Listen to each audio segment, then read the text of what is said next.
আমরা অসহায়। আমার মেয়ের বাবা নাই, আমার ছেলের বাবা নাই। আপনারা এরকম করেন, আমাদেরকে এই কাম করে দেখেন, কামড় দেখেন, এখানে দেখেন।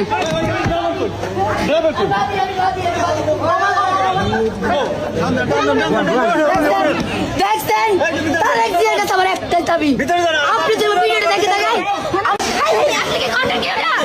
আপনাকে কেন অ্যারেস্ট করা হয়েছে? 10 লাখ টাকা দিয়ে আমাকে arrest করা হয়েছে। 10 লাখ টাকা খাইছে এখানে। কে খাইছে? 10 লাখ টাকা খাইছে।